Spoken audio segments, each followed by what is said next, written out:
What if you could turn life's toughest moments into stepping stones for growth? Imagine navigating setbacks, stress, and challenges with calm and confidence, knowing that no matter what happens, you have the strength to endure and thrive. That's the power of emotional and mental resilience, a skill that anyone can develop. Resilience isn't about avoiding difficulties or pretending everything is fine. It's about learning how to adapt, recover, and grow stronger in the face of adversity. Whether it's a stressful job, a personal loss, or unexpected challenges, resilience is what helps us move forward without being consumed by negative emotions. In today's fast-paced world, building resilience has never been more important. Social media, constant news updates, and daily stressors can take a toll on our emotional well-being. But here's the good news. Resilience isn't something you're born with. It's something you can cultivate with the right mindset and practices. By the end of this video, you'll learn 3 powerful strategies to strengthen your emotional and mental resilience. We'll explore how to reframe negative situations and see opportunities in challenges. Practice self-compassion to bounce back from setbacks. Build a supportive network that empowers you during tough times. Here's a question to think about. How do you handle stress or disappointment? Do you react with frustration, or do you take it as an opportunity to grow? As you watch this video, you'll discover tools to shift your mindset and take control of your emotional well-being. Resilience isn't just about surviving, it's about thriving. It's about turning life's storms into moments of growth and transformation. So if you're ready to take your first steps toward building unshakable inner strength, stay with me, because the journey starts now. Strategy number 1, reframe negative situations. Have you ever noticed how 2 people can experience the same situation but respond completely differently? One might feel defeated, while the other sees an opportunity. That difference often comes down to one thing: perspective. The ability to reframe negative situations is a cornerstone of emotional and mental resilience. Reframing is about shifting how you interpret a challenge. It doesn't mean ignoring difficulties or pretending they don't exist. It means looking for a perspective that empowers you instead of draining you. Marcus Aurelius, the Stoic philosopher, captured this idea perfectly. The impediment to action advances action. What stands in the way becomes the way. This means that obstacles can become stepping stones when we change how we see them. Here's an example. Imagine you're stuck in traffic and running late for an important meeting. It's easy to feel stressed or frustrated, but what if you use the time to practice deep breathing, listen to an inspiring podcast, or mentally prepare for your day? The traffic doesn't change, but your response does, and that makes all the difference. Reframing is a skill that takes practice, but anyone can learn it. Here are 3 steps to get started. Pause and reflect. When faced with a negative situation, take a moment to step back. Ask yourself, what am I feeling and why? Challenge your initial interpretation. Consider alternative explanations or perspectives. For example, instead of thinking, this is terrible, ask, what can I learn from this? Focus on growth. Look for opportunities within the challenge. How can this situation help you grow, solve a problem, or strengthen a skill? Another powerful way to practice reframing is by shifting your language. Instead of saying, I have to do this, try saying, I get to do this. For example, rather than complaining about a busy schedule, you could reframe it as an opportunity to be productive and accomplish meaningful work. Reframing isn't just about small inconveniences. It's also a tool for navigating major life challenges. Consider someone who loses their job. While the initial reaction might be fear or frustration, reframing could turn it into an opportunity to pursue a new career path, learn new skills, or spend more time with family. Here's a helpful analogy. Imagine life as a camera. When things feel out of focus, reframing is like adjusting the lens. It doesn't change the scene, but it changes how you see it, and suddenly, everything becomes clearer. Science supports the power of reframing too. Studies show that people who reinterpret stressful situations positively are better able to manage their emotions and maintain a sense of control. For instance, athletes who view competition as a challenge rather than a threat tend to perform better under pressure. Reframing also strengthens relationships. Imagine a friend cancels plans at the last minute. Instead of assuming they're unreliable, you could consider that they might be overwhelmed or dealing with something personal. By reframing the situation, you replace frustration with understanding, preserving the connection. One simple exercise to practice reframing is journaling. Each day, write about a challenge you faced and how you reframed it. Over time, this habit will train your mind to automatically look for empowering perspectives. Remember, reframing doesn't mean ignoring pain or difficulty. It's about choosing to respond in a way that serves you rather than holds you back. Every challenge has the potential to teach us something valuable if we're willing to look for it. As you start to reframe negative situations, you'll notice a shift in your mindset. You'll feel less stuck, more resourceful, and better equipped to handle life's ups and downs. This is the foundation of emotional and mental resilience. Strategy number 2, develop self-compassion. Resilience isn't just about how you handle external challenges. It's also about how you treat yourself when things go wrong. That's where self-compassion comes in. Many people believe that resilience requires being tough on yourself. But the truth is, self-compassion is one of the most powerful tools for bouncing back from setbacks. Dr. Kristen Neff, a leading researcher on self-compassion, defines it as treating yourself with the same kindness, understanding, and support that you would offer to a close friend. When you experience failure, rejection, or disappointment, self-compassion helps you avoid harsh self-criticism and instead focus on healing and growth. Think about the last time you faced a setback. Did you berate yourself with thoughts like, "I'm such a failure"? Or did you take a moment to acknowledge your pain and remind yourself that it's okay to struggle? Self-compassion doesn't mean making excuses or avoiding responsibility. It means recognizing your humanity and responding to challenges with care and understanding. Here are 3 components of self-compassion. Mindfulness. Acknowledge your feelings without judgment. Instead of suppressing or exaggerating your emotions, simply observe them. Self-kindness. Replace self-criticism with supportive inner dialogue. Treat yourself as you would treat a friend. Common humanity. Remember that everyone experiences difficulties. You're not alone in your struggles, and setbacks are a natural part of life. Let's break this down with a practical example. Imagine you make a mistake at work, like missing an important deadline.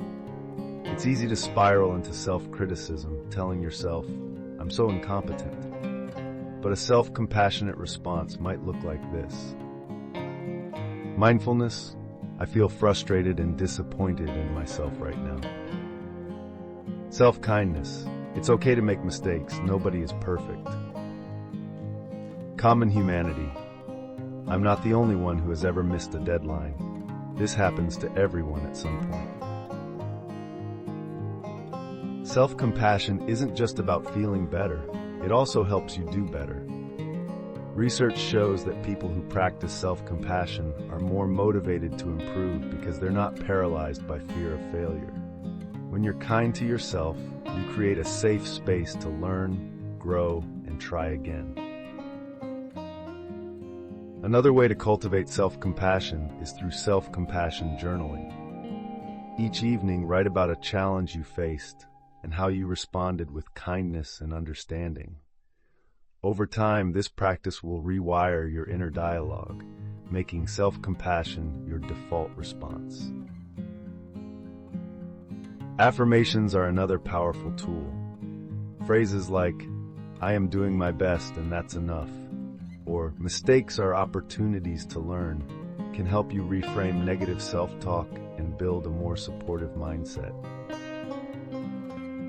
Self-compassion also strengthens your relationships. When you're kind to yourself, you're more likely to extend that kindness to others. Think about it.